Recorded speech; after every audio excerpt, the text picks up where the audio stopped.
The boundaries are broader now, but we were talking about that when the first record with Brooks and Dunn. I think they just continue to expand. They sold 30 million albums together, won every award possible, and made history as the country's greatest duo. But Ronnie Dunn just revealed the real reason Brooks and Dunn split in 2009. It wasn't a burnout like they claimed. At 72, fighting health issues and facing his own mortality, he decided to tell the truth. What he said about those final years made Nashville insiders gasp. Even Kix Brooks wasn't expecting this. The confession changes everything fans thought they knew about country music's most successful partnership. They say music comes from the soul, but in Ronnie Dunn's case, it came from oil fields, honky-tonks, and church pews. Born on June 1, 1953, in the tiny town of Coleman, Texas, Ronnie was caught between two worlds. His father was a rough-edged truck driver who played honky-tonk guitar, while his mother filled their home with gospel and strict Baptist values. One minute, Ronnie was watching his dad play in smoky bars. The next, he was in a church choir on Sunday morning. That strange balance between the sacred and the rowdy would shape everything he became. It wasn't just noise in the background. It was the beginning of a lifelong obsession with music. But stability wasn't part of the plan.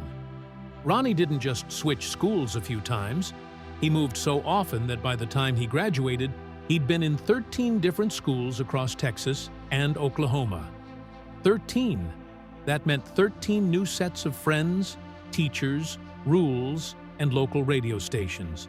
One town might be into country, another all about gospel or blues. This constant uprooting didn't break him. It expanded him. He picked up different sounds and styles like souvenirs. Each school added something new to his ears, and along the way, it gave him something most artists never get: range. Real, earned range. While other kids were dreaming about electric guitars, Ronnie picked up something most country stars never touch: the saxophone. He joined his school's band, learning how melodies moved and how rhythms hit. It wasn't glamorous, but it was training. Meanwhile, at home, his father would come back from a long haul or a day in the oil fields, dead tired but still ready to show Ronnie a few chords. It wasn't a formal music education, it was better. It was real-world grit mixed with heart. Ronnie saw that music wasn't just a hobby, it was a lifeline. His dad worked 2 brutal jobs and still made time to play. That lesson stuck. In the early 70s, Ronnie thought maybe psychology was his future. He enrolled at Abilene Christian University, but his heart had other plans. He was sneaking out to play in bars, soaking up the nightlife, singing to people who were halfway drunk and fully emotional. But the university had rules, strict ones. Playing in bars didn't just clash with the school's values, it got him kicked out. That was the moment. He could have cleaned up, gone back to school, and played it safe. But he didn't. He doubled down on music, even when it meant losing everything else. Still, that didn't mean he turned his back on faith. While he was still in school, Ronnie served as a youth minister and music leader at a small church in Avoca. He wasn't just playing music, he was leading worship, guiding people, helping them feel something deeper. That experience didn't just influence his voice, it shaped his soul. Gospel wasn't just a genre to him, it was home. You can still hear it in how he sings, the ache, the hope, the fire. By the early 80s, Ronnie had relocated to Tulsa, Oklahoma. If Texas gave him his roots, Tulsa gave him fire. The city was buzzing. Clubs like Tulsa City Limits were packed, and the music scene was a wild mix of country, blues, and southern rock. Dunn was in the thick of it, performing night after night, sometimes for crowds of over 2,000 people. It wasn't glamorous, it was a grind, but it was also the perfect testing ground. If a song didn't make people dance, it was dead. Simple as that. Those dance floors taught Ronnie what no classroom ever could: how to move people, how to make them feel. And then came the wild twist. In 1988, a drummer named Jamie Oldacre, who had played with Bob Seger and Eric Clapton, spotted a Marlboro talent search form at a gas station. Without even asking, he submitted Ronnie's name. Ronnie didn't take it seriously at first, but he sent in a demo anyway. That demo included rough versions of Boot Scootin' Boogie and Neon Moon. He made the finals. He won. That win came with a trip to Nashville and a recording session with producer Scott Hendricks. And that session, it changed everything. Hendricks introduced Ronnie to Arista's Tim DuBois, who then paired him with another struggling artist, Kix Brooks. That meeting was lightning in a bottle. Within 2 years, Brooks and Dunn were everywhere. But before the awards, the arenas, and the #1 hits, there were years of rejection. Back in the early 80s, Ronnie had signed with Churchill MCA and released 2 singles, It's Written All Over Your Face and She Put the Sad in All His Songs. Both peaked at number 59. Not terrible, but not enough. Those songs came and went, and Ronnie kept hustling, playing shows, writing songs, staying in the game even when no one seemed to care. In 1990, 2 men in their 40s were about to give up on their solo careers. Ronnie Dunn, a Texas-born singer with a big voice and a gospel heart, and Kix Brooks, a Louisiana songwriter known for his rowdy energy, had both spent years chasing success. They'd written songs for others, played in small clubs, and faced one rejection after another. They didn't know each other. They weren't looking for a partner. But fate had other plans. That same year, a record executive named Tim DuBois saw something neither of them did. He thought maybe, just maybe, they'd be stronger together than alone. So he arranged a meeting over lunch. Neither of them wanted to be there. Kix even said, "We don't want to do this. We don't know each other. I mean, this is just silly." But something clicked. That awkward lunch turned into a songwriting session. Then another. And by the end of the week, they had written 2 songs that would define the start of their legacy. On August 13, 1991, Brooks and Dunn released Brand New Man. The album hit like a thunderstorm. 4 straight songs went to #1 on the country charts: Brand New Man, Boot Scootin' Boogie, My Next Broken Heart, and Neon Moon. Boot Scootin' Boogie sparked a line dancing craze across America, while Neon Moon gave Heartbreak a new anthem. The album sold over 7 million copies in the US alone. That kind of debut was unheard of in country music, but it was only the beginning. Their success wasn't just about hit songs, it was about contrast.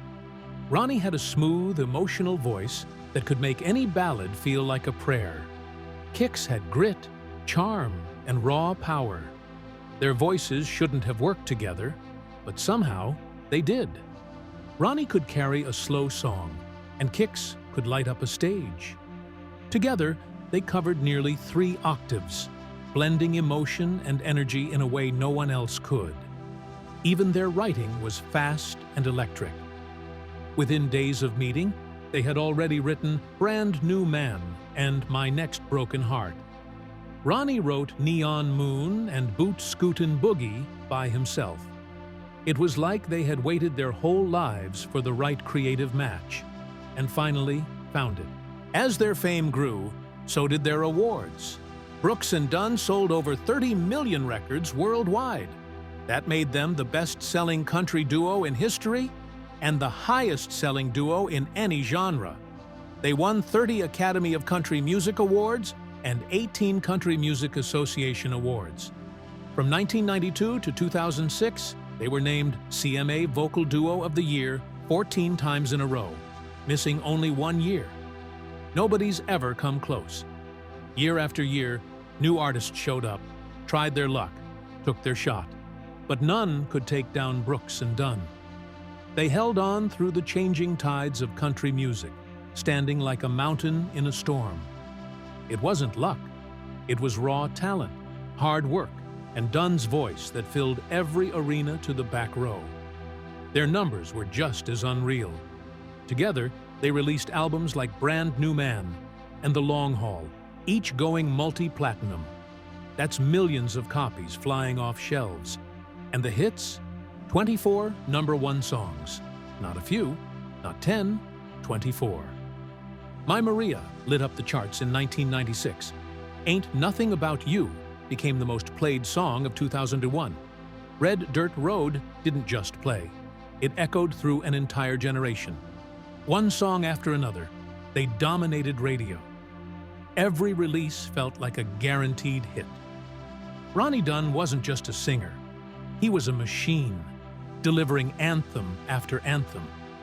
When it came to touring, they didn't just show up, they took over. Crowds packed in by the tens of thousands. Night after night, more than 20,000 people filled the seats, screaming, singing, waiting for that first chord. In the 2000s, their concerts became something else entirely. Fireworks, giant stages, wild energy. It felt like a rock show wrapped in a country soul. Fans didn't just attend, they experienced it. Sold-out arenas became their second home, and every tour felt bigger than the last. Brooks and Dunn didn't follow the rules, they rewrote them. Then came something even rarer, the ACM Triple Crown Award. Only a few ever get it. You have to win Top New Artist, Top Vocal Duo, and Entertainer of the Year over your career. That's not just success, that's dominance. And Brooks and Dunn did it. From their first big break to becoming the face of country music, they checked every box. It was a rare kind of career, one that hit hard from the start and just kept climbing. But Ronnie wasn't just about sticking to one lane. In 2006, he teamed up with Vince Gill and Sheryl Crow for Building Bridges. It wasn't just a collaboration, it was magic. Their voices melted together in a way that made people stop and listen. That song won awards, topped charts, and proved something big. Ronnie Dunn could hold his own next to anyone. Country, pop, didn't matter. He didn't need to change who he was. He just brought his sound and made it work with anyone brave enough to stand beside him. Still, behind the stage lights and roaring crowds, the pressure was building. From 1991 to 2009, Brooks and Dunn released 11 studio albums, 50 singles, and stayed on the road almost non-stop. By the late 2000s, it started catching up. They were winning award after award, over 75 in total, and had sold more than 30 million records. But the price was high. Ronnie and Kix were exhausted. They even began recording in different studios, with different producers. That wasn't bitterness, it was burnout. Too much, too fast, for too long. They always looked united on stage. But off stage, the weight of expectations started to wear them down. What began as a powerful partnership started to feel more like a business deal. Compromises were harder. Time apart was necessary. By the late 90s, cracks had started to show. There were moments when they almost split years before they finally did. And yet, they kept going. Not for themselves, but for the fans. They pushed through the pressure because they knew what they had built mattered to millions. In August 2009, the country music world was stunned. Brooks and Dunn, after more than 20 years of hits and packed tours, announced they were calling it quits. No fights, no scandals, just a quiet, cryptic message. It's time to call it a day. Fans were confused. Industry insiders were shocked. After all, this duo had sold over 30 million albums and won more CMA awards than any other duo in history. They were giants. On September 3, 2010, their final show at the Bridgestone Arena in Nashville felt like the end of an era. But for Ronnie Dunn, It wasn't just the end of a chapter, it was the beginning of a personal storm he never saw coming. Without the Brooks and Dunn name, Dunn felt lost. For years he had moved with the rhythm of a machine. Record, tour, repeat. Now, the machine stopped. "I didn't know who I was without the brand," he said later. It felt like stepping off a moving train into silence. For the first time in decades, there were no lights, no crowds, no safety net. He released solo music, but nothing felt the same. He began to question everything: his voice, his writing, his worth. The confidence that once felt solid started to crumble. And then came the rejection. Country radio, which once couldn't get enough of him, barely paid attention.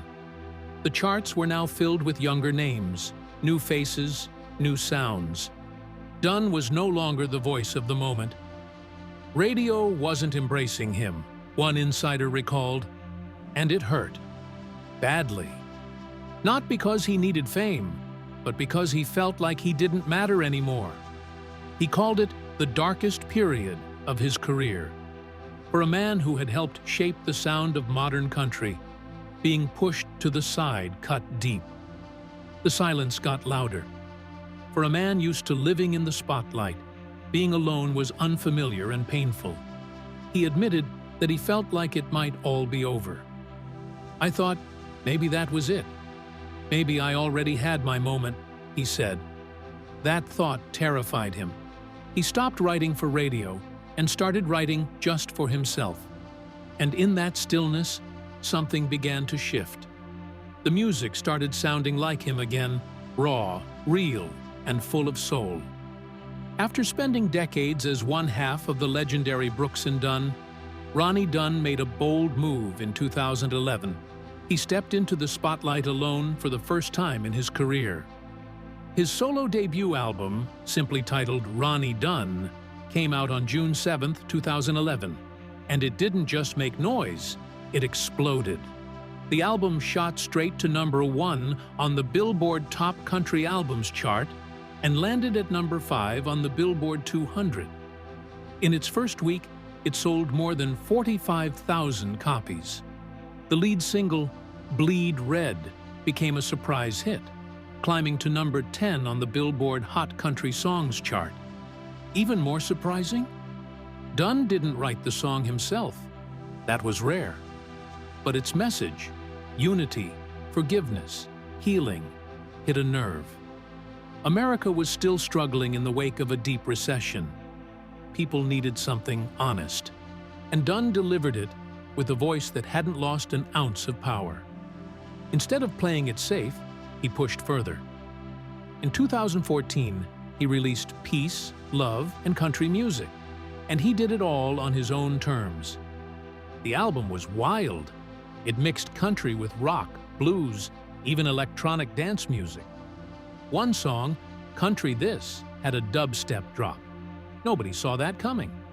2 years later, in 2016, he shocked everyone again by covering Ariana Grande's pop song, Tattooed Heart. Most thought it was a joke until they heard it.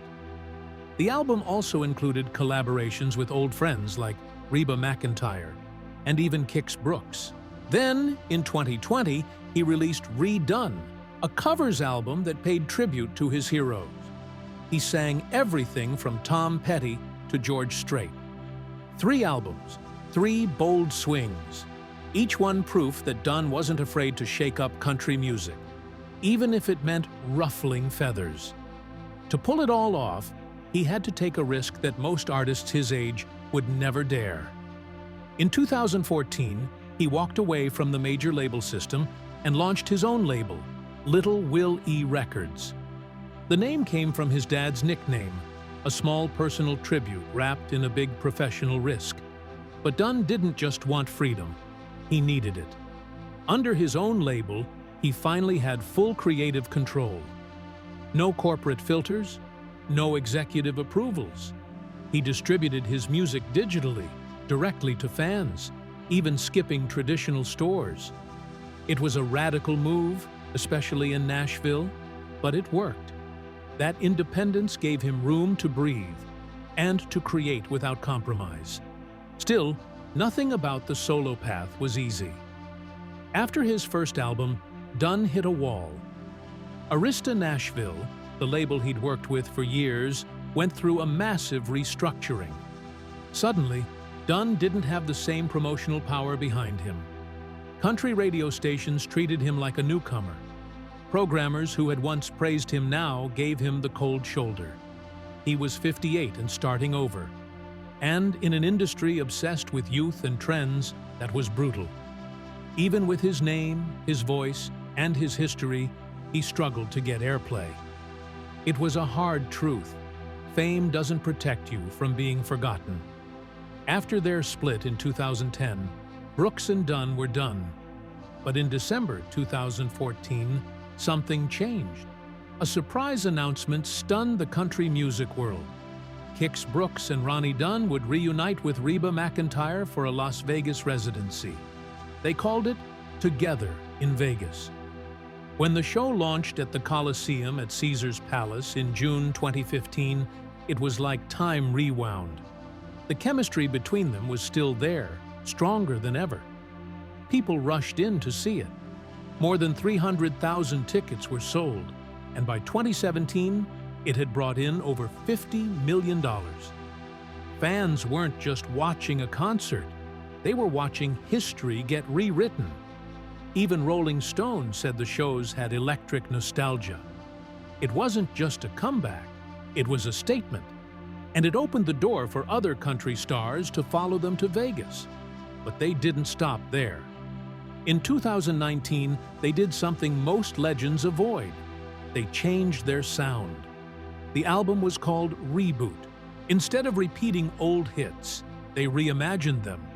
And they didn't do it alone. They brought in a new generation: Casey Musgraves, Luke Combs, Kane Brown, Thomas Rhett. Each song was a fresh version of a classic, blending old-school twang with modern country shine. It was risky, but it worked. On April 20th, 2019, Reboot hit #1 on Billboard's Top Country Albums chart. That was their first #1 album in a decade. In its first week, it moved over 21,000 units. Streams rolled in by the millions. Critics loved it. NPR called it a masterclass in musical reinvention. And fans, both old and new, were suddenly united under one sound. Brooks and Dunn weren't just back. They were bigger than ever. That same year, the honor they long deserved finally came. On October 20th, 2019, they were inducted into the Country Music Hall of Fame. Their names were now etched next to legends like Johnny Cash and Dolly Parton. At the ceremony, both Brooks and Dunn held back tears. It had been a long journey, from small gigs in Nashville to the biggest stages in the world. But the numbers said it all. Over 30 million albums sold, 20 songs at #1, and a record 17 CMA Vocal Duo of the Year awards. No other country duo had done what they had done. And now, no one could deny their place in history. Their style, part honky-tonk, part rock, part radio-friendly pop, had shaped the sound of 90s and 2000s country. That night, they weren't just stars, they were icons. Years passed, but they didn't fade. In 2024, they came back with Reboot 2. It followed the same idea, classic songs remade with today's stars. One standout was Neon Moon, a haunting duet with Lainey Wilson that caught fire. The album pushed boundaries again, and just like before, it worked. At the 2024 CMA Awards, they stunned the room by winning Vocal Duo of the Year once more. That was their 18th win in the category. Yet another record. Most artists can't stay relevant for 5 years. Brooks and Dunn had done it for over 30, and not by playing it safe. They took chances, adapted, and kept evolving. That's what kept them at the top in an industry that moves fast and forgets even faster. But maybe their biggest impact isn't just on stage. In recent years, they've taken on a different role: mentors. Ronnie Dunn especially has spoken up about helping younger artists break through. And it hasn't just been talk. They've taken newcomers on tour. They've collaborated with them. They've given them a platform when no one else would. In 2023, they launched the Brooks and Dunn Next Generation project. It offered support, advice, and resources to artists trying to make it in a tough business. They didn't just want country music to grow, they wanted it to open up to different sounds, different faces, different stories.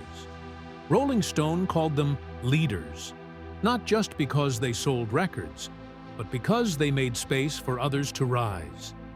Ronnie Dunn never planned for December 2024 to end in a hospital bed. But at 72, what was meant to be a relaxing ski trip in Colorado turned into a nightmare. He crashed hard. The damage was bad, so bad that doctors had to perform a total knee replacement. The surgery lasted 12 hours. Just half a day later, his daughter Haley posted a video showing her father with a walker. Still drugged up but trying to smile, he made a joke online. Maybe I should rewrite "I don't dance" to "I probably shouldn't ski anymore at 72." But behind the joke was a real blow. He had to cancel everything. Doctors gave him strict orders: no stage, no travel, no singing for 8 weeks. Fans were stunned. Just weeks earlier, Brooks and Dunn had picked up their 15th CMA Award for Vocal Duo of the Year. Now, one half of the group was learning how to walk again. By April 2025, he was back on stage. But something was off.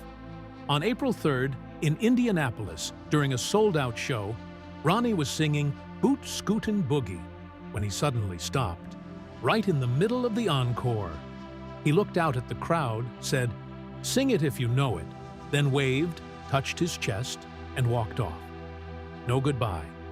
No explanation. A TikTok clip of that exact moment exploded online. Earlier that night, he had mentioned having trouble breathing. At a Texas show a few weeks earlier, he'd talked about recovering from COVID-19 and strep throat. People in the audience that night said he looked winded. Some noticed he was sitting during songs, a rare thing for a guy known for moving non-stop on stage. The tour went on, but everyone could tell he wasn't okay. Turns out, he wasn't just recovering from surgery. He was also fighting a double infection. COVID-19 and strep throat hit him at the same time in early 2025. For almost 2 weeks, he couldn't sing a note. He was on steroids, antibiotics, and strict vocal rest. The breathing problems didn't go away either. By March, he still hadn't fully recovered.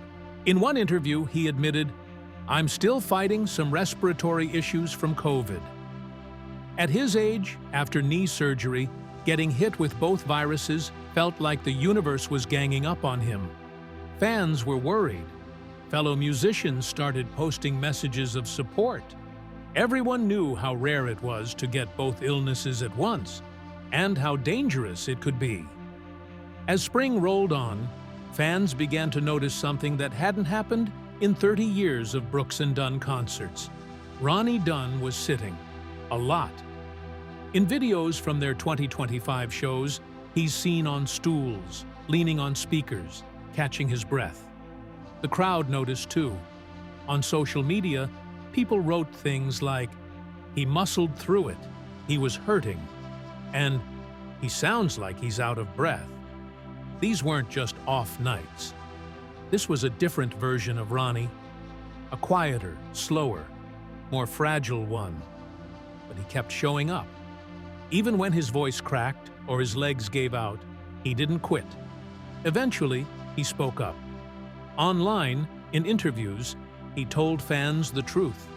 He was still healing, but he wasn't quitting. He promised to keep singing as long as possible. He thanked his crew, his family, and the fans who stuck with him. For many, that honesty hit harder than any performance. He wasn't just powering through the pain. He was letting people see it, and that made them love him more. Behind the spotlight, Ronnie has always had something solid holding him up: his family. He married Janine in 1990, the same year Brooks and Dunn became a thing. Together, they've raised 3 kids: Whitney, Harley, and Jesse. As of 2024, they have 5 grandchildren. When he's not on tour, he's at The Barn, a 600-acre farm near Nashville. There, he fishes, watches baby eagles, and hosts big family dinners. It's his escape.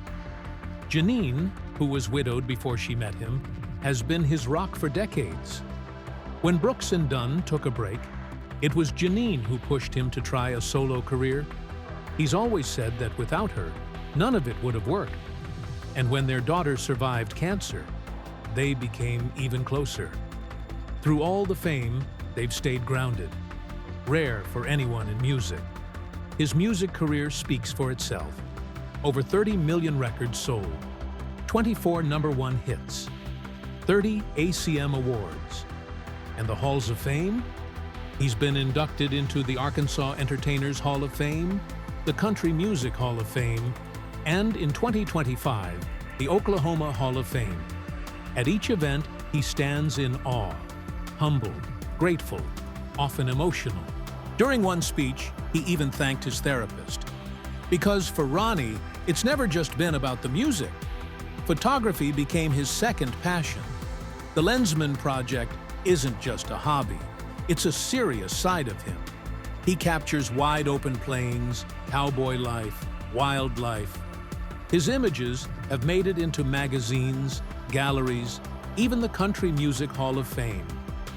When his daughter battled kidney cancer, he started donating part of the proceeds to the American Cancer Society.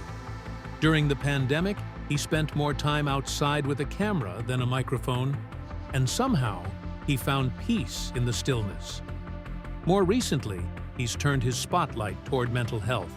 He's spoken openly about exhaustion, pressure, and breaking points. After leaving that stage in April, he didn't hide. He talked about it.